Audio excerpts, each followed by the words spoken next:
Hello everyone, today is 11th of May, now it's 9 o'clock in the morning Moscow time. I'm Levan Gudadze and this is my first update for the day in which I'll share all the main news that are making headlines in Russian media outlets and Russian language pages on different internet platforms. There are quite a few very significant developments and news that I'd like to share with you for this moment, although before I start let me make a little announcement. Today I will upload on my Patreon page video that I made yesterday, as I promised, on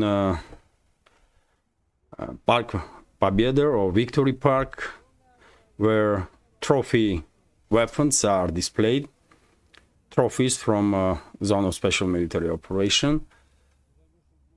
So hopefully our Patreon community will find this video interesting. Yesterday I shared short snippet of the video on my Telegram channel. This is of course Leopard 2 MBT, Leopard 2 A6, and in the beginning there was Abrams, of course, easily recognizable silhouette of Abrams, although this tank definitely had better times.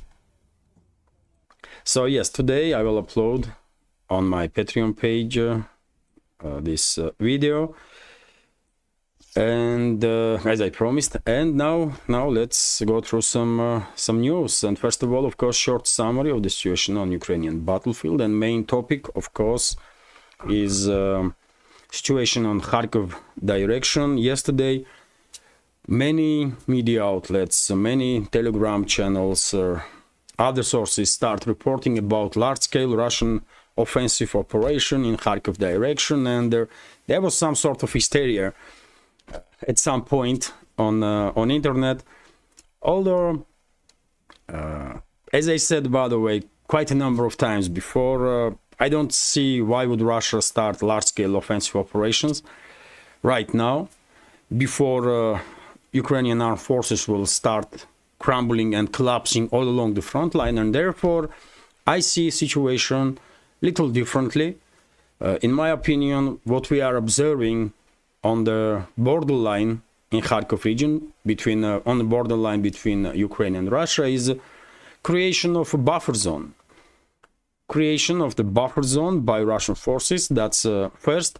And secondly, Russian armed forces increasing pressure on Kiev regime and forcing Kiev regime to redeploy additional reserves towards Kharkov direction, and therefore overall this additional pressure, additional issues with the manpower, military equipment, logistics, of course will bring closer Kiev regime forces to final breakdown and collapse. That's what is happening really. This is not a large-scale offensive operation on Kharkov.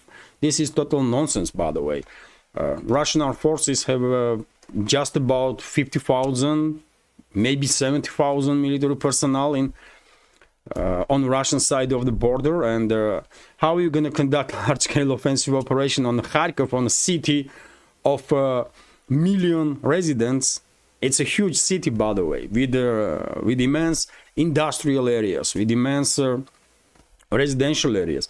How are you going to conduct an offensive operation on that large city with some 50 or 70,000 military personnel? This is totally nonsensical stuff that we see yesterday on media outlets, not just outside of Russia, but also inside Russia, by the way. Some media outlets fail to this nonsense, and they start reporting about beginning of Russian offensive on Kharkov, which is not true, by the way.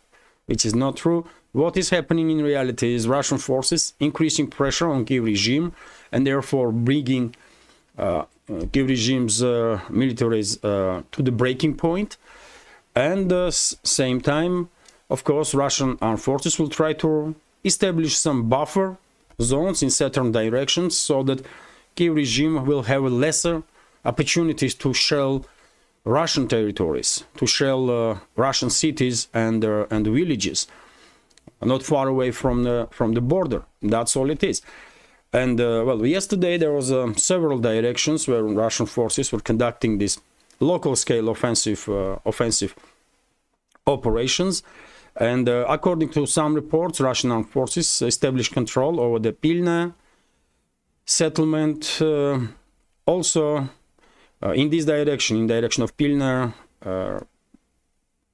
some certain number of Ukrainian military personnel have been taken, prisoners of the war.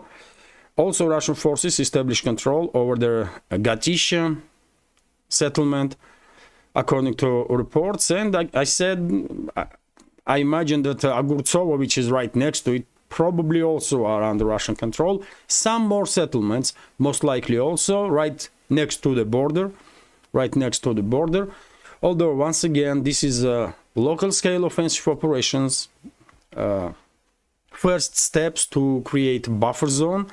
But no less important point is that Russia is increasing pressure on Kiev regime, which is already experiencing significant difficulties with the manpower. And now they have to send additional reinforcements in direction of Kharkov, and Ukrainian military personnel will be stretched even more. Ukrainian armed forces will be stretched even more. Units will have no opportunity for rotation. Military personnel will get even more tired and stressed as a result of this additional Russian pressure. And eventually, all these points combined will just accelerate inevitable collapse of the Kiev regime. And when Ukrainian armed forces will finally collapse, so-called Ukrainian armed forces, I see those units, by the way, as armed formations of the Kiev regime or NATO. So when those NATO formations, military formations, will finally break down,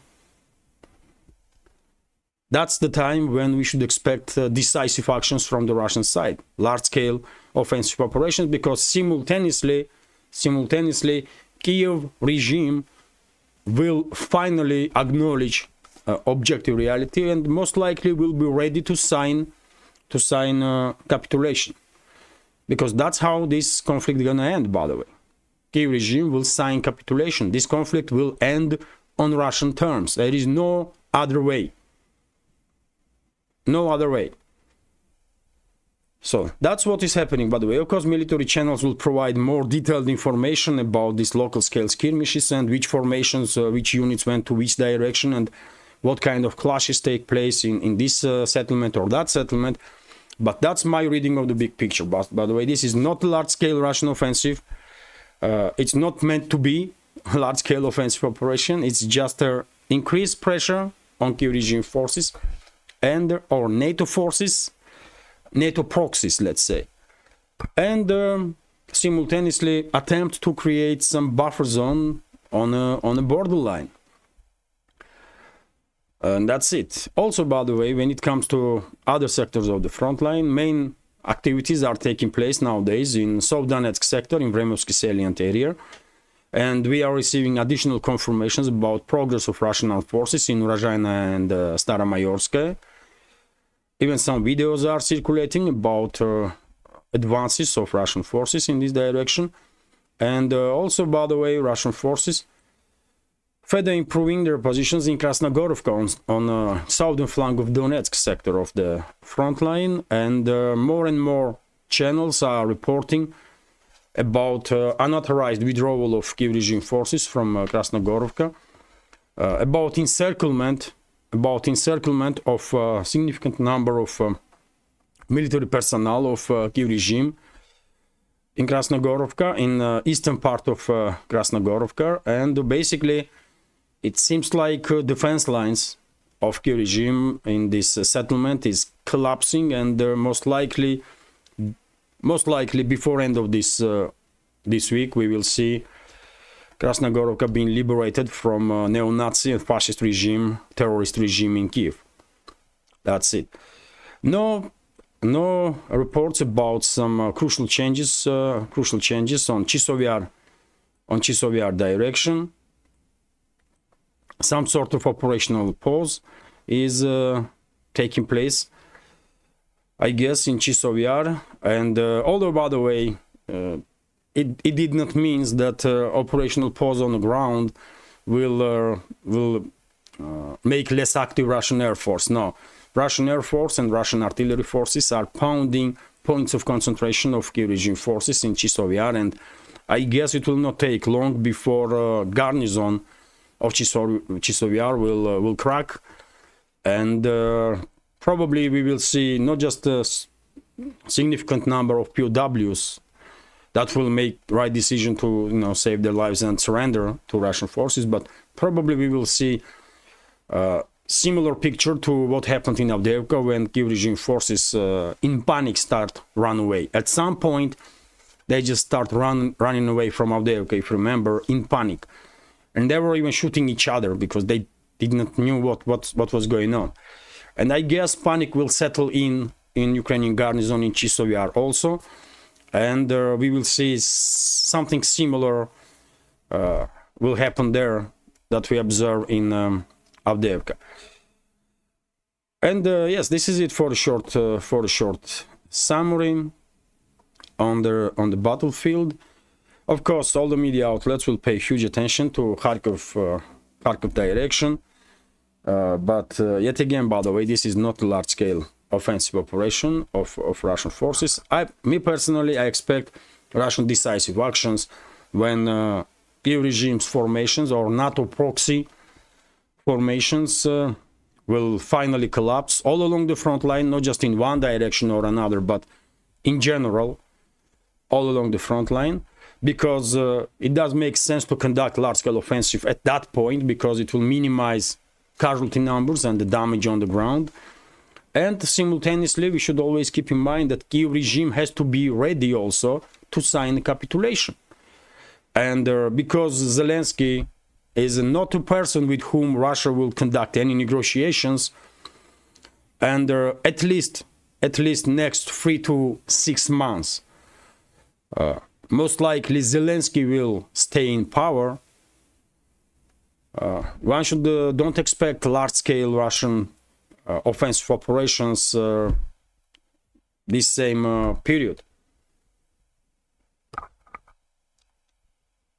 So I don't know, maybe my understanding of the situation, my reading of the big picture is incorrect. After all, I'm not military expert, but that's how I see the situation. It will take another 3 to 6 months at least to bring to the collapse Kiev regime's formations, Kiev regime's army or NATO proxy army in Ukraine. And well, after 3 months, Zelensky probably would not be able to prolong martial law, and most likely elections will take place, or militaries will replace Zelensky through forceful means, and their militaries will conduct elections. Zaluzhny most likely will become next leader of the Kiev regime, and it will be Zaluzhny who will sign the capitulation act. That's how I see situation. Anyways, by the way, let's continue with some additional news. And RIA Novosti is reporting that over the night, Russian air defense systems shut down 16 Ukrainian drones and 21 rockets from Vampire MLRS system over the Russian regions, Belgorod region, Kursk region, and the Volgograd region. Unfortunately, some of their Ukrainian drones managed to bypass Russian air defense systems, and in Lugansk, there was explosions on a fuel depot once again, and because a few days ago there was also explosions on fuel depot in Lugansk region, and earlier instance several sources reported that Kiev regime was using ATACMS missiles for the strike. Now also several channels are reporting that it was ATACMS, not drones, but ATACMS missiles that were used by Kiev regime to conduct these strikes. Whatever the case, unfortunately, in Lugansk region, fuel depot was damaged by drone or by ATACMS. It don't really makes much difference. Unfortunately, that fuel depot was damaged. But in general, vast majority of aerial targets have been neutralized by Russian forces. And by the way, former Russian president and current deputy chairman of the Security Council, Dmitry Medvedev, once again made very strong statements and issued some dire warnings to the collective West or Western ruling class, let's say. And well, in headlines we can read here that Medvedev stated that priority target of current exercises, military exercises, nuclear exercises, is to send a strong message to the Western ruling class, especially he's pointing out United Kingdom, that and France, by the way, that these exercises have been conducted to demonstrate that if British or French Storm Shadow or Scalp EG missiles have been used by Kiev regime to target Russian territory, then Russian may react accordingly.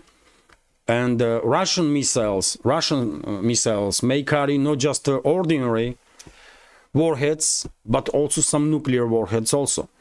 And well, to be more precise, by the way, I will translate statement of Medvedev, and we can go through this statement. He always does makes, maybe not always, but quite often does makes strong statements. But because he is not just former high-ranking official, but also current high-ranking official, one may assume that his statements, maybe not always, but quite often, probably are coordinated with the Kremlin. Maybe this is a position of the Kremlin also. Although this is, of course, speculation on my part. Maybe Medvedev is, just sharing his opinions.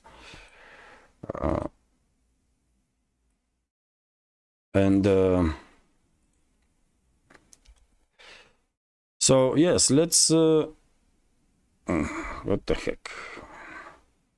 So let's go through this news. The purpose of the exercises on the use of tactical nuclear weapons is to develop a response to possible attacks by Storm Shadow and Scalp EG missiles, said Deputy Chairman of the Security Council Dmitry Medvedev on a Telegram channel. This is how he commented on recent statements by the head of the Foreign Office of UK, David Cameron, about Kiev's right to strike with the British weapons on Russian territory. And then, quote, cool, that's a shame, dude. After all, Storm Shadow Scalp EGs, controlled not by idiots in embroidered shirts, he's talking about some Ukrainian neo-Nazis, but by the British and the French. Under certain circumstances, the answer for this will fly not only to Kiev. Russian answer, or Russian response, will fly not only to Kiev, and not only with the conventional explosives, but also with the special ammunition. And practicing a response to such attacks is the goal of the planned exercises, Medvedev stated. So basically he is quite clear that Russian response may be not just in Ukraine's territory, but outside of Ukraine also, and Russia may use not just conventional warheads in its retaliatory strike, but also nuclear warheads, special munition, as he call it. Earlier in early May, British Foreign Minister David Cameron said in an interview with Reuters that Ukraine supposedly has the right to strike Russian territory with the British weapons. Later, in commentary to Bloomberg, Cameron added that Kiev can also make its own decisions on their assignment or of military assistance from London. The Russian Ministry of Defense reported on May 6th that on the instructions of the president, the general staff began preparations from holding exercises with the missile formations of the southern military district, at which their preparations and the use of non-strategic nuclear weapons will be practiced. Among the tasks is maintaining their readiness of personnel and equipment to ensure the territorial integrity and sovereignty of the state in response to the provocative statements and the threats by some Western officials. So, yes, by the way, this is, clear warning that if there will be use of Scalp or Storm Shadow missiles against Russian territory, Russia may respond not just against assets of UK and France, I guess also, because Medvedev mentioned French militaries also, and Scalp EG is a French missile. Although Storm Shadow and Scalp EG is, of course, it's a one type of missile, it's a similar missile, just in France it has name Scalp EG, in United Kingdom Storm Shadow. And, well, main point is that, well, Medvedev is quite clear that if those long-range missiles are used to target Russian territory, then Russia will respond, Russia will retaliate not just on Ukraine's territory, but also outside, and not just with conventional weapons, but also with nuclear. Well, I mean, you're not gonna get any more direct than this if you want to send a message, clear message to your opponents, isn't it? Yes, that's how it is, and I don't know if Western ruling class is capable of listening, and I don't know what Medvedev meant. When he says if those missiles are used to target Russian territory that recognized by West as a Russian territory, or Russian territory that is recognized as Russia by Russian constitution. I guess he meant Russian territory recognized as Russian by Russian constitution. So therefore, well, by the way, I don't know if we will see Storm Shadow and Scalp missiles or ATACMS missiles have been used against Crimea, for example. Nothing to be said about Belgorod region or Kursk region and so on. Then, well, things may escalate very fast, very fast. So it is a serious warning. It is a sort of red line. It is a sort of red line that you don't want your enemy to cross unpunished, because it will just embolden your enemy then to do even more crazy stuff. So let's see how will things develop, but it is a serious warning. Not the first one, by the way, not the first one. And not just from Medvedev, there were some other statements, similar statements also from high-ranking officials. Anyways, let's continue. RIA Novosti is reporting that, as I mentioned in the beginning, many media outlets are reporting about escalation of the hostilities on the borderline towards Kharkov region. Kiev controlled the Kharkov region, and RIA Novosti is also reporting about it.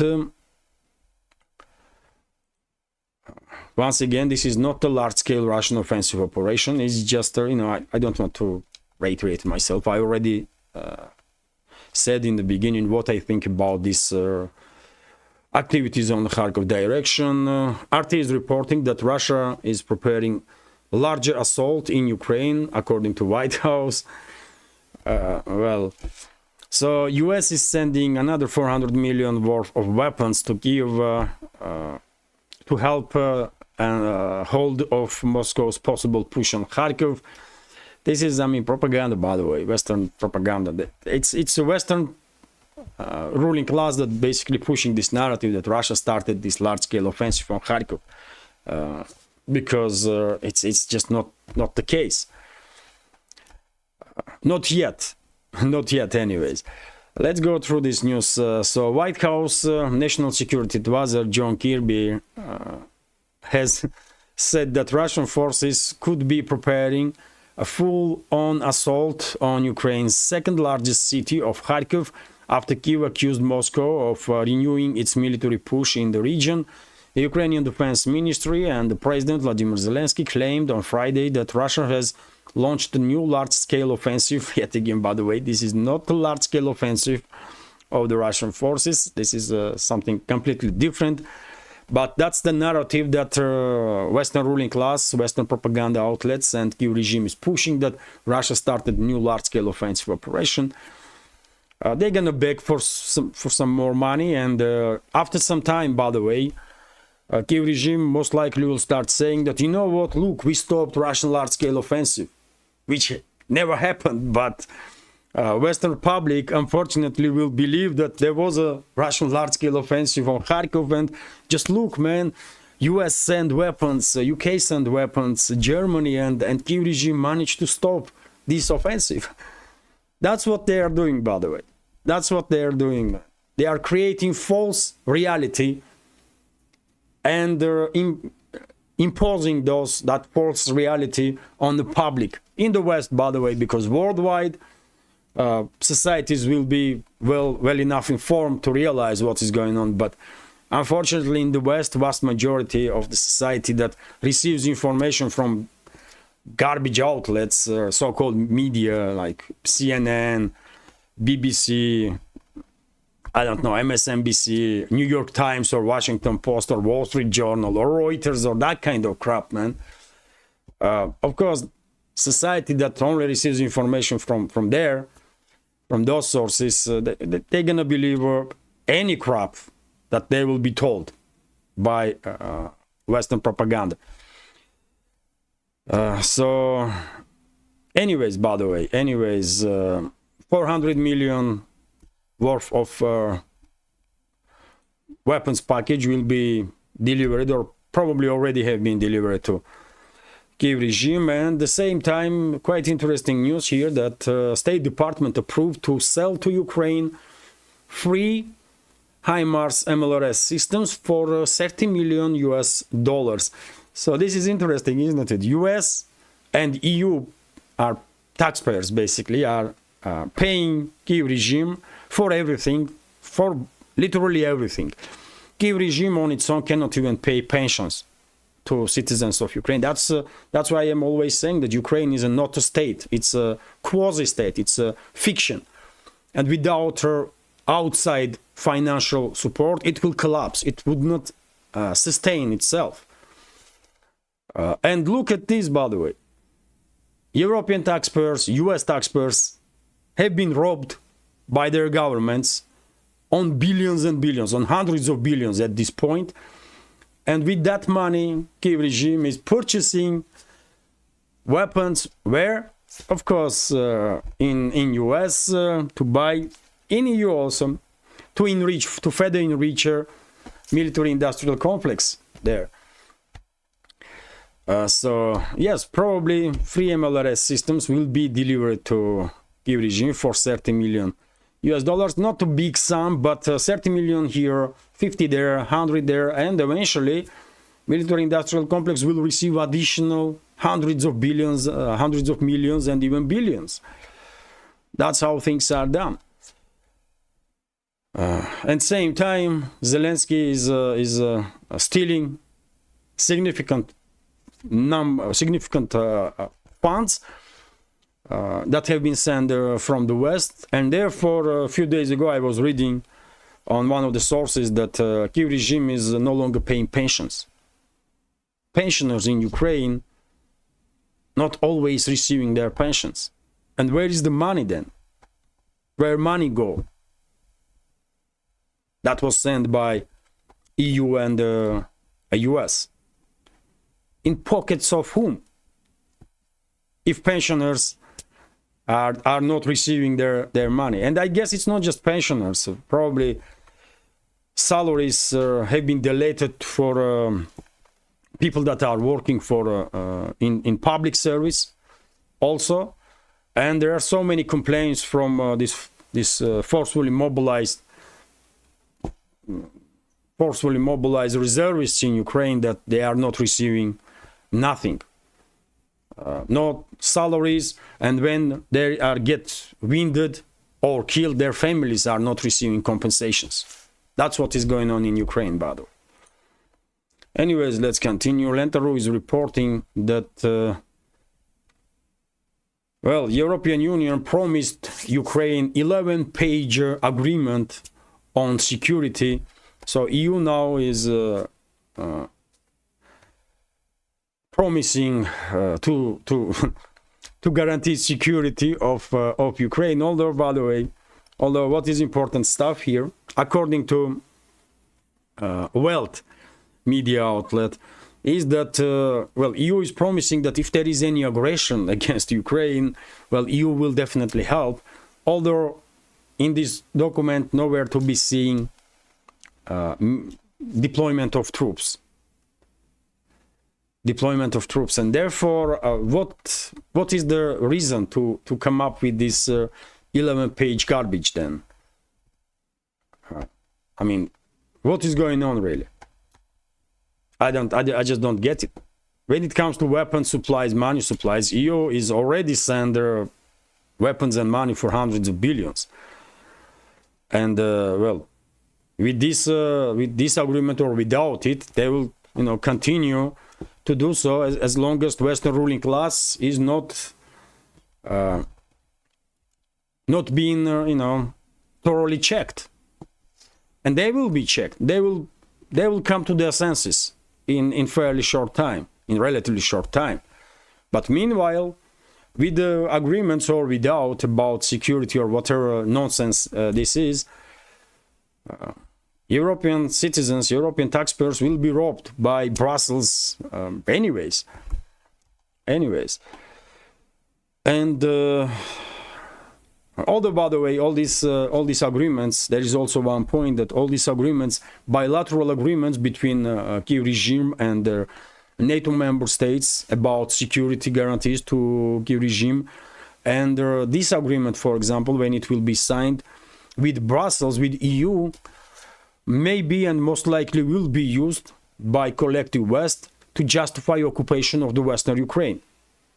That is inevitable in my personal opinion, because I believe once this conflict will end, Ukraine will undergo a process of full-scale disintegration, and Western Ukraine most likely will end up being controlled by NATO or collective West. Poland will probably claim some territories, Hungary, Romania, and rest of the Ukraine will be controlled by Russia, will be liberated by Russia. Anyways, let's continue. RBK News Agency is reporting that Reuters, by the way, Reuters come up with a new approximate date when this US F-16 fighter bombers gonna arrive in Ukraine.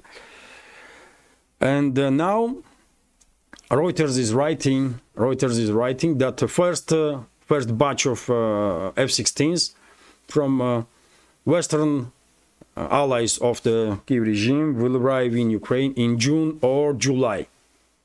If you remember, recently Western media outlets were pushing narrative that those F-16s will arrive in Ukraine in the spring, in May, isn't it? And even the official representative of Ukraine's Air Force recently stated that F-16s will arrive in Ukraine after Orthodox Easter, which was on 5th of May.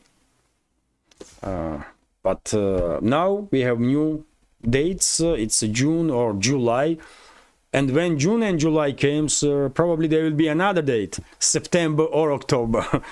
And it will continue this way, by the way, because, I mean, I was always skeptical that F-16s will be transferred to Kyiv regime for many reasons. First of all, why would Washington want to see one of his bestseller fighters, F-16s, have been humiliated over the Ukraine, in the skies of so-called Ukraine?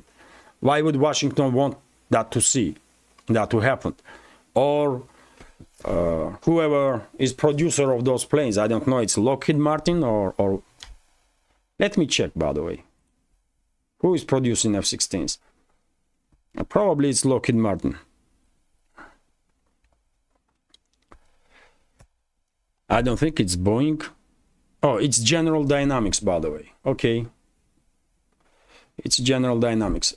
Also a huge company in military industrial complex, of course, General Dynamics. And I don't think they want to see F-16s being humiliated. Why would they want that? And secondly, by the way, Moscow was quite clear that F-16s will be received by Russian side as nuclear carriers. And this is also serious, by the way, because Russia will act accordingly. And if Russian air defense systems detected F-16s, of course, they have no way to know if those F-16s have nuclear weapons on board. They are potentially nuclear carriers. And therefore, and by the way, Moscow was very clear, any modifications of F-16s will be perceived as nuclear carriers and nuclear threat, and will be response. And I would not be surprised at all if Russian side will use tactical nukes against any airfield, any area from where F-16s will take off. This is very serious, by the way. This is very serious stuff. And at some point, Western ruling class have to listen to these warnings before it's not too late. But anyways, for now we have new date that F-16s supposed to arrive in Ukraine in June or July. Let's continue, and RT is reporting, by the way, this is a quite interesting article here. So Ukraine is a corrupt shithole. Sorry, by the way, for my French. That's a quote from high-ranking official or expert in UK, Boris Johnson's advisor, by the way, former advisor. So he says that UK is a corrupt shithole, and that's exactly the correct description of this so-called Ukraine, 100%. But let's go through this news here. UK and its allies got tricked into backing a corrupt mafia state in Ukraine and getting into a war of attrition against the Moscow-Beijing partnership. Dominique Cummings has said in an interview, the longtime Tory political strategist led the Vote Leave campaign for Brexit and was one of the key aides to then Prime Minister of United Kingdom, Boris Johnson, until resigning in November 2020. We should, and by the way, I don't know his position right now in the UK, but he used to be high-ranking. Maybe not official, he was aide. It's still official, isn't it? He's officially was aide of Prime Minister of Ukraine, so he was a high-ranking official. Anyways, let's continue. We should, and this is quote, by the way, we should have never got into their whole stupid situation, Cummings told their outlet iNews in an interview published on Wednesday, commenting on London's full-throated support for Kyiv. He also described Ukraine as a corrupt shithole that does not matter at all. And he's absolutely correct, by the way. He's absolutely correct. This is not a replay of 1940 with the pumpkin Zelensky as the Churchillian underdog, he added. This whole Ukrainian corrupt mafia state has basically cornered us all, and we are all going to get effed. You know, I'm not gonna repeat all of it because you know, video may be taken down by YouTube for it, or no, maybe not. By the way, I see so many channels, including with political commentary, that you know, are not shy from some slang.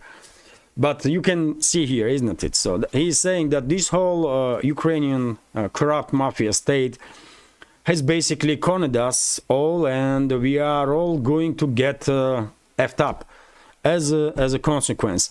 Western sanctions have been more of a disaster for the EU than for Russia, driving up their cost of living while pushing Moscow and Beijing closer together, according to Cummings. He is correct, by the way. I mean, on every single point, he is correct. He has a point.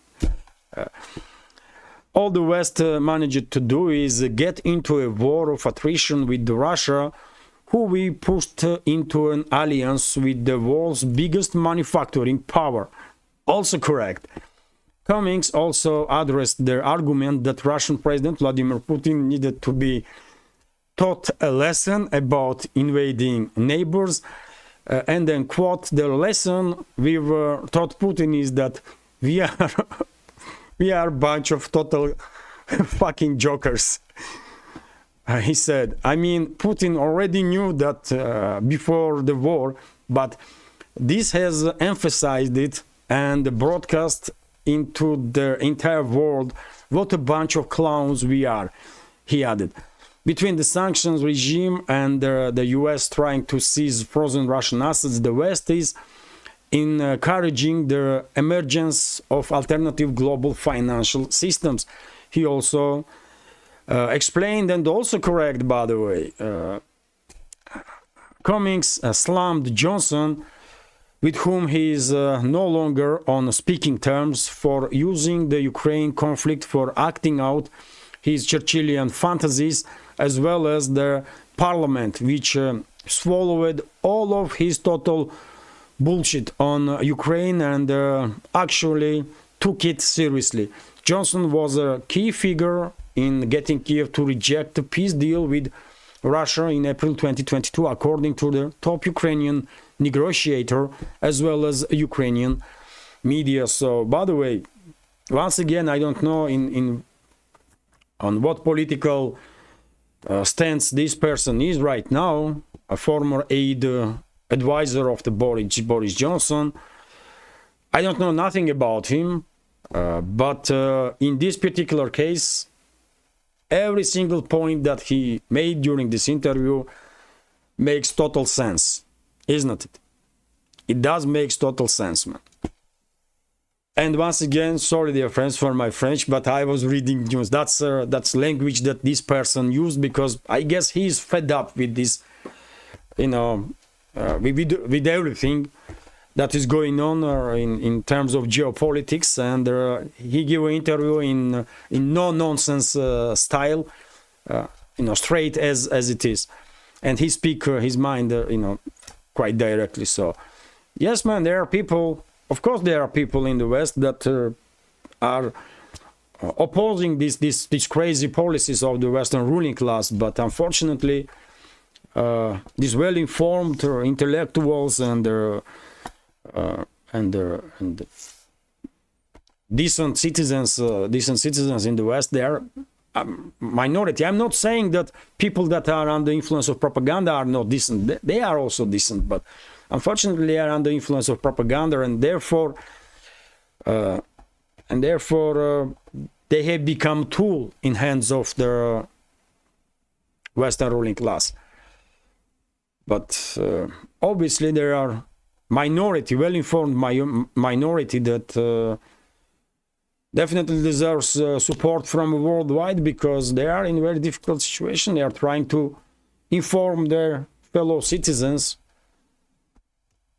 to, you know, to finally regain control over their own destinies and their own states. And it's a struggle, by the way. It's a difficult struggle.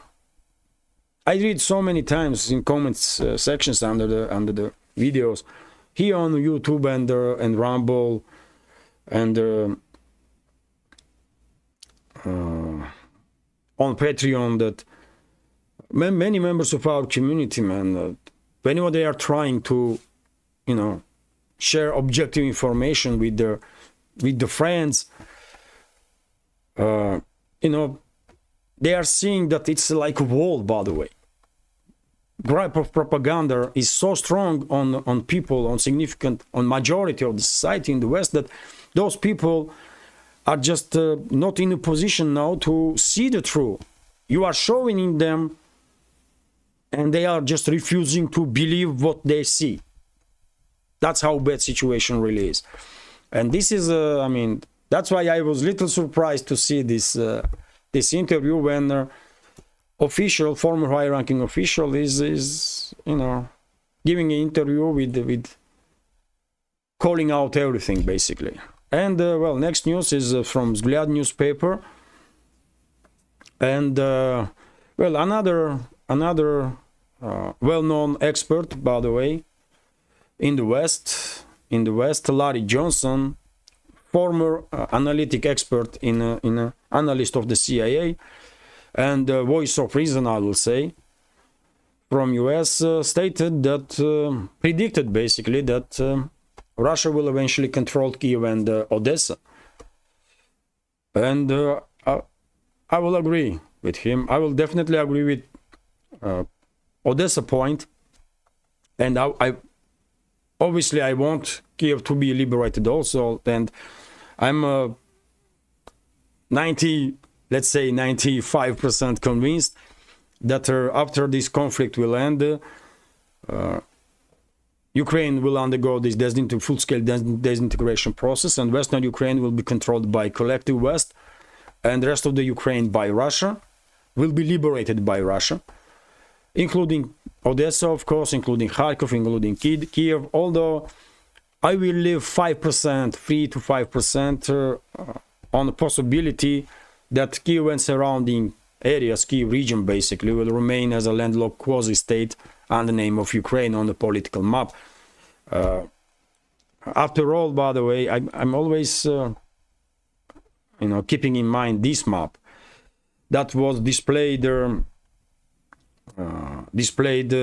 during the speech of former Russian president and current deputy chairman of the Security Council, Dmitry Medvedev, when he was giving a speech during the marathon of the Knowledge Society. This was the map behind on display behind Medvedev on a screen, and I guess that's how at least Medvedev possibly by the way sees process of disintegration of Ukraine, when Poland is taking significant part of Western Ukraine, like 70-80% of it, if not more. Hungary is re-establishing control over some territories, Transcarpathia basically, that used to be part of Hungary before First World War, and also Romania is gaining control over their some territories that used to be part of Romania before Second World War. And the rest of the modern Ukraine is a part of Russia, and only Kiev and surrounding areas, Kiev region, is remaining on the map as a Ukraine. So theoretically, I will leave 5% that that's how exactly things gonna go down. But I'm still you know, thinking that 95% Moscow will not agree Kiev to maintain any statehood, and Kiev also will be liberated by Russian side. So yes, I have to agree with Larry Johnson. He was giving interview to YouTube channel Redacted. Of course, many of you are familiar with this channel, one of the biggest channels, by the way, in alternative media. So yes, I'm agree with Larry Johnson. Most likely, Kiev will be liberated by Russian forces, and Odessa, of course, will be liberated. I never had any doubts about Odessa, by the way. RT is reporting that the US General Assembly backs membership for Palestine. US General Assembly passed a resolution accepting Palestine as a 194th member of the world's body. On Friday, the US has previously vetoed Palestinian statehood at the Security Council, and most likely US will veto this once again. US Deputy Ambassador Robert Wood said his government was opposed to the resolution, indicating that Washington would veto Palestinian membership at the Council once again, at the Security Council once again, as it did last month. So, well, I mean, what are you gonna do about it? There are 5 countries, permanent members, that can veto any decision. It's the US, UK, France, Russia, and China. Although I never understood why France was in Security Council. With all respect to France, but why France is what France win in Second World War? French people, significant number of French people fight in Second World War. I can understand that. There was a Normandy Lehman, by the way. French fighter pilots were flying Russian planes, and they were fighting in the Second World War. Legendary fighting pilots. Of course, there were French partisans, very active during the Second World War. But one should remember that France capitulated. France capitulated in 40 days, isn't it? Or 4 weeks. Before, it was 4 weeks, isn't it? Before Germany capitulated, and then Vichy government was established in France, which was cooperating with the Nazi Germany, and therefore, for me personally, I mean, it definitely does not make any sense that France is among these 5 permanent security members of the UN. I mean, UK, okay, never capitulated, fight. Once it gets engaged in the war, it fight before the end. US, I can understand. Russia, Soviet Union, of course, have to be in as a permanent member of Security Council. After all, it's the Soviet Union that defeated Nazi Germany, by the way. I know in the West they are they are trying to, Western ruling class is trying to rewrite history, and if you conduct some surveys now in the Western states, some people did not even knew that Soviet Union played a crucial part in defeating Nazi Germany. This is very unfortunate, but that's a reality on the ground. Many people in US, in Europe, probably did not know how much Soviet Union did to defeat Nazi Germany, to liberate all those occupied countries. But that's a whole different story. And so, of course, Russia has to be in Security Council. China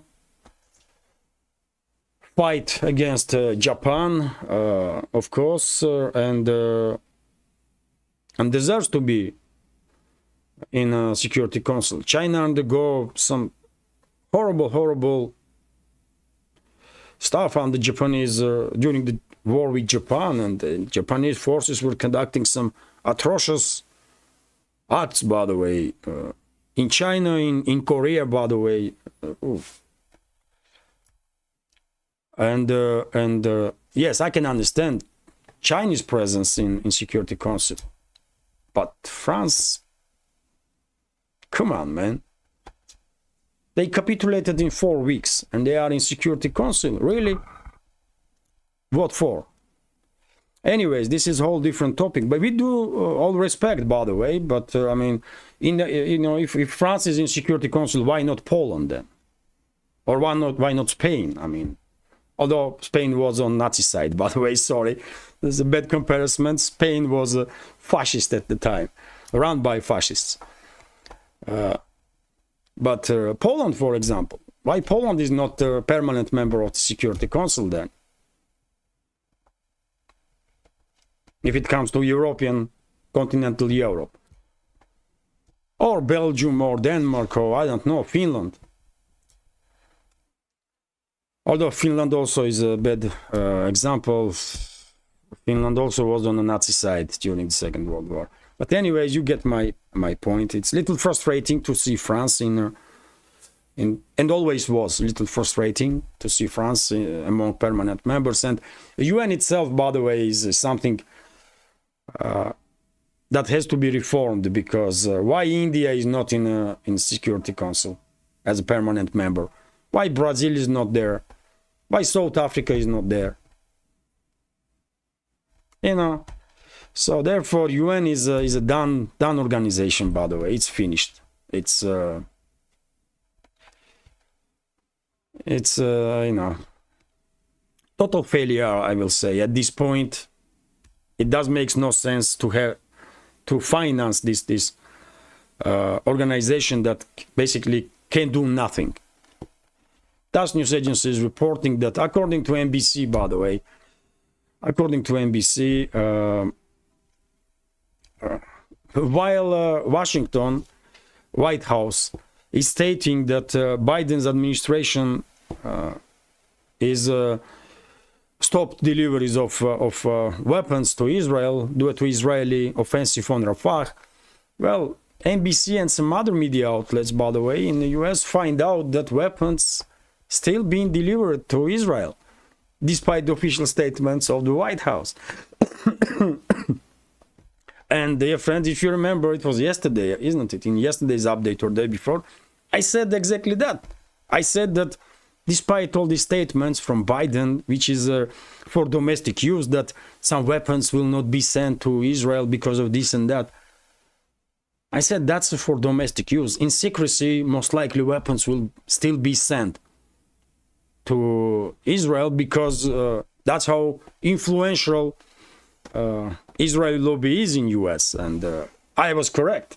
I was correct, by the way. Even US media outlets are reporting, confirming that yes, despite the statements of White House, weapons have been delivered to Israel anyways.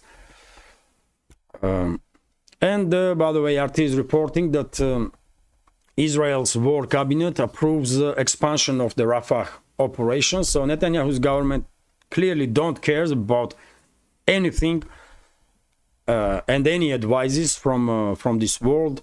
They are going to, you know, going to demolish Rafah same way they did with the Gaza city. That's what they're gonna do, man. And it seems like there is no force in this world that can stop this madness.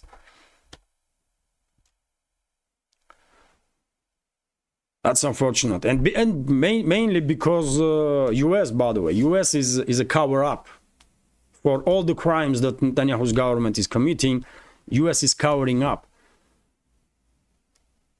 for all of it, and under, you know, Biden's administration basically make US associate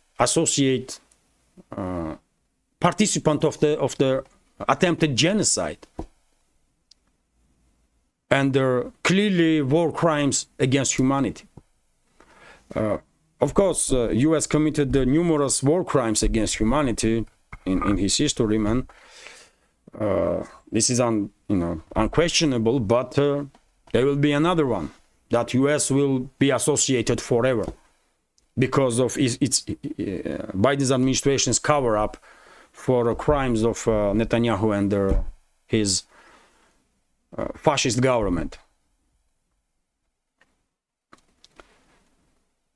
Lenteru is reporting that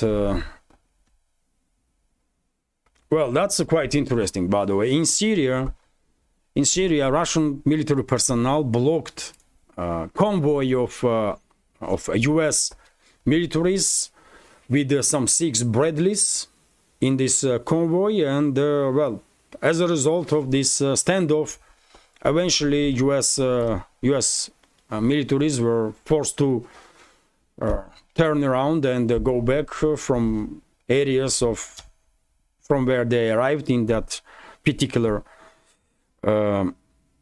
settlement of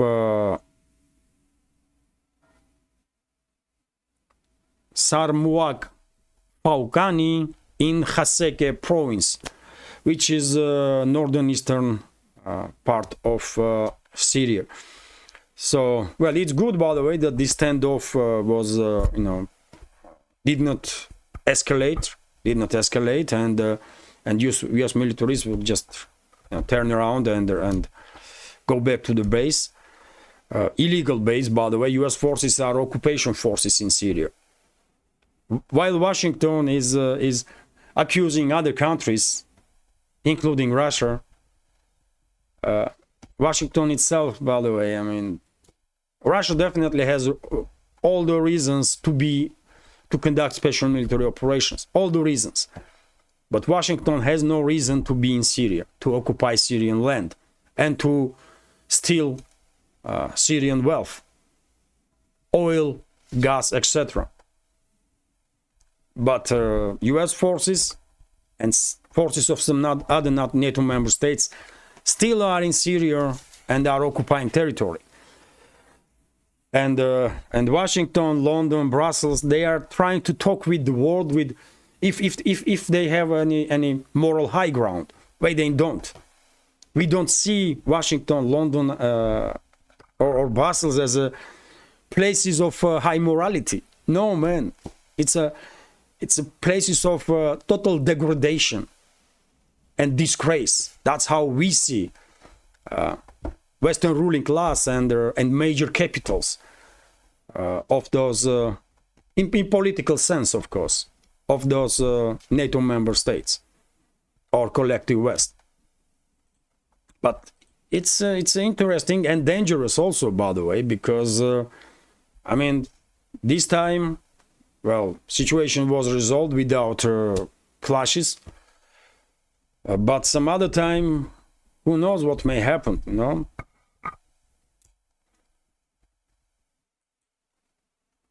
TASS news agency is reporting that President of Russian Federation signed a decree to appoint Mikhail Mishustin as the Prime Minister of Russian Federation.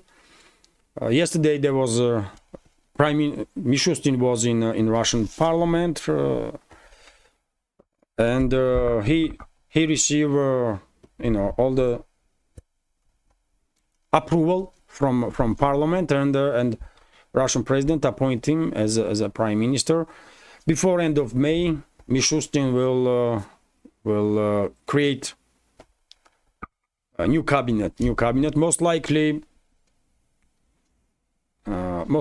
cabinet will be formed with the very same people that our previous cabinet, although I would not be surprised if we will see some small reshuffle. Cabinet was successful, and therefore there is no need in some major changes, but some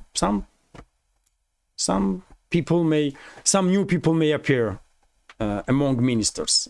That's what I want to say. And also RT's report that China's natural gas imports soar, according to customs data. China's imports of natural gas jumped by nearly 21% in the first 4 months of this year compared to same period in 2023, according to customs data released on Thursday. This comes as a part of an overall increase in the country's exports and imports in April after contraction the previous month. So this is a good news, of course. This is good news because more energy for China means that the Chinese economy doing better, and when Chinese economy is doing better, world economy is doing better. It's a similar story as US economy, by the way. When US economy feels good, world economy also feels good. And because Chinese economy is also giant now, world is dependent on both these economies big time now, and whenever any good news for economy of US or China, I see it as good news for economy of the world, for everybody. Anyways, let's continue, and finally I will end this video with this news. By the way, right now on Earth there is the strongest magnetic storm for last 20 years.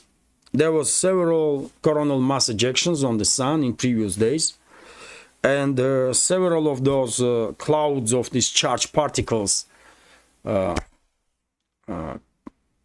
know, combined together, created one bigger cloud of charged particles, and Earth is going through that cloud, as I understand right now, and therefore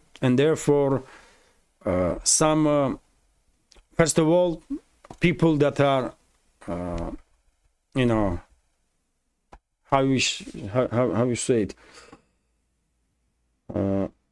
people that are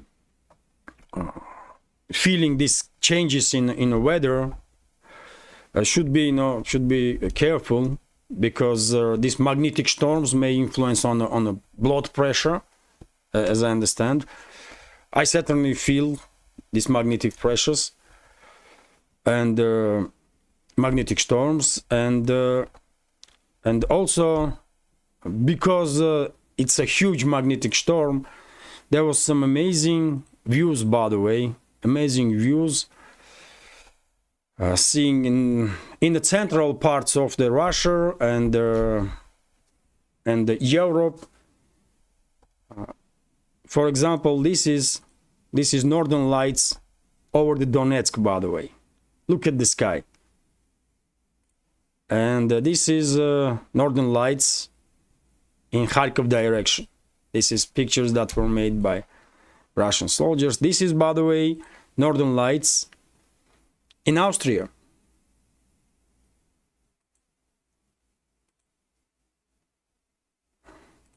And in many other places, by the way, of course, in many other places there were those Northern Lights, because when these charged particles are reaching Earth's magnetic field directs them towards north and south poles, and when those charged particles strike our atmosphere, we are seeing this show of the light. And stronger magnetic field, stronger these magnetic storms are, more massive this cloud of charged particle is, then further and further from the north and south pole you can see these Northern Lights. So yes, this is it for now. Hopefully you will find this update. It's more than an hour, by the way. Wow. It's more than an hour. But hopefully you will find this update interesting and informative. Well, sometimes it happens, by the way. I mean, there is plenty of news. I may share some commentary, and updates are becoming quite long, but hopefully you will find this video interesting, informative, useful, and if so, please click that like button and leave some commentary just about anything, any topic. This is the only way we can deal with the algorithm to reach wider audience, and for very same reason, if you can, please share links to my videos or my channel with your friends on any of the platforms that you are actively using. And finally, if you think this channel is interesting and deserves to exist in this field of news and political commentary, please consider to support my work with small donations through PayPal, buy me a coffee, or by subscribing to my Patreon page. All the links are under this video in the description box and in the pinned comment. This is it for now. Have a great day, have a great weekend, and take care.